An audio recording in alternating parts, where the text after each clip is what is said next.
Step into the grandeur of Ottoman culture, art, and architecture, a vast and enduring legacy that flourished over 6 centuries and stretched across Europe, Asia, and Africa. From its humble beginnings as a frontier principality in Anatolia to the zenith of its power as a sprawling empire, the Ottomans cultivated a civilization where art, architecture, and everyday life blended in harmonious splendor. The spirit of this once mighty empire still reverberates through its monumental architecture, refined aesthetic sensibilities, and the intimate rituals of daily existence.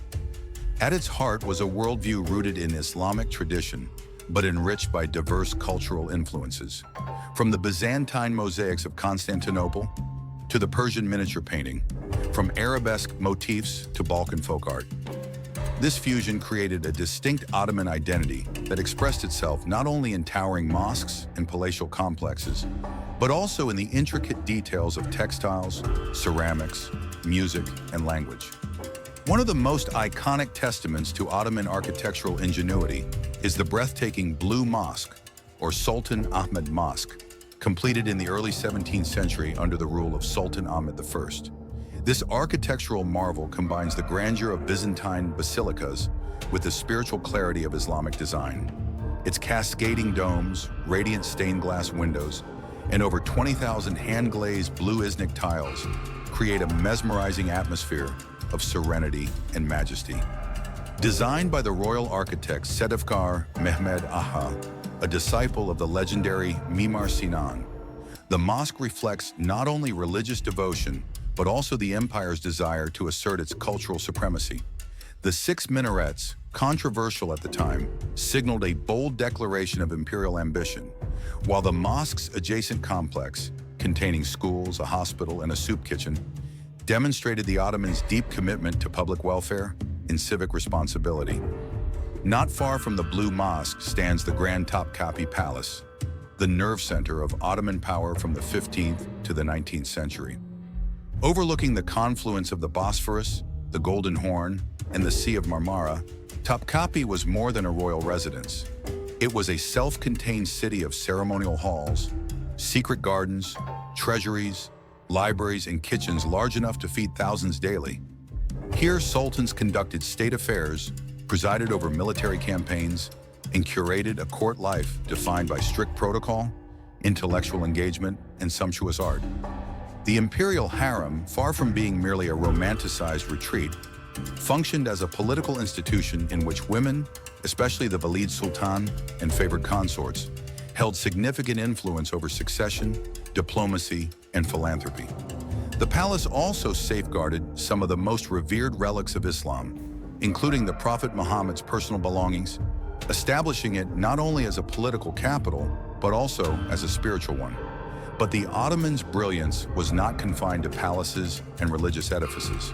The vibrancy of daily life revealed an equally rich tapestry of creativity and tradition. City bazaars like Istanbul's Grand Bazaar and the Spice Bazaar were epicenters of commerce and social exchange. Artisans and merchants from across the empire, Greeks, Armenians, Jews, Arabs, Kurds, and Turks, coexisted in these multicultural spaces, producing and trading a dazzling array of goods. Finely woven silks, hand-hammered copperware, aromatic herbs, and intricately designed carpets. Craft guilds known as esnafs maintained rigorous standards of quality and ethics, while passing down expertise from master to apprentice, ensuring that every object, whether a sword, book, or bowl, embodied both function and beauty. Coffee houses, an invention of the Ottoman world, emerged as vital cultural centers where men gathered to engage in spirited discussions, watch shadow puppet plays, listen to musicians, and read the latest literary works. Though sometimes viewed suspiciously by authorities, these establishments played a crucial role in the intellectual and social life of Ottoman cities, cultivating a unique public sphere.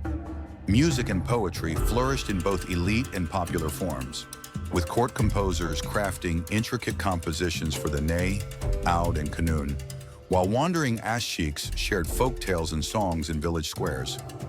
Ottoman cuisine, rich with influences from the Middle East, Central Asia, and the Mediterranean, delighted the senses with dishes like savory kebabs, flaky baklava, and spiced pilafs prepared in the palace kitchens and humble homes alike. Religion and spirituality shaped the rhythms of life, not only through grand mosques, but through smaller neighborhood Meshet Sufi lodges and tekka gatherings where mystical orders like the Mevlevis and Bektashis performed sacred rituals blending poetry, dance, and prayer, ensured that resources were continually directed towards schools, hospitals, roads, orphanages, and water fountains, making social welfare a central pillar of Ottoman civic life. Women, though often portrayed as secondary figures, were in reality pivotal players in the system. Noble women and commoners alike endowed mosques, built libraries, and organized charitable networks that shaped the social and architectural landscape of Ottoman cities. Even the visual arts bore witness to the empire's brilliance. Calligraphy, the highest art form, adorned everything from mosque interiors to imperial decrees, reflecting the sacred beauty of the written word.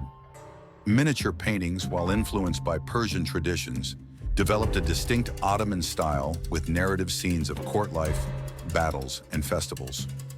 Tiled art reached its zenith in cities like Iznik, where workshops produced vibrant ceramics that decorated mosques, palaces, and homes with floral motifs, geometric patterns, and Quranic inscriptions. In every facet of its existence, the Ottoman Empire pursued a balance between the sacred and the secular, the monumental and the mundane, the traditional and the innovative. It was a civilization of complexity, contradictions, and immense creativity. A world where emperors were poets, courtiers were patrons, and daily life was infused with grace and ritual. To walk in the shadow of the Ottomans is to journey through a world where every brick, brushstroke, and breath of incense carries the weight of a grand and human story, one that continues to shape and inspire the cultural heritage of the modern world. Don't forget to like, subscribe, and stay connected for more amazing stories.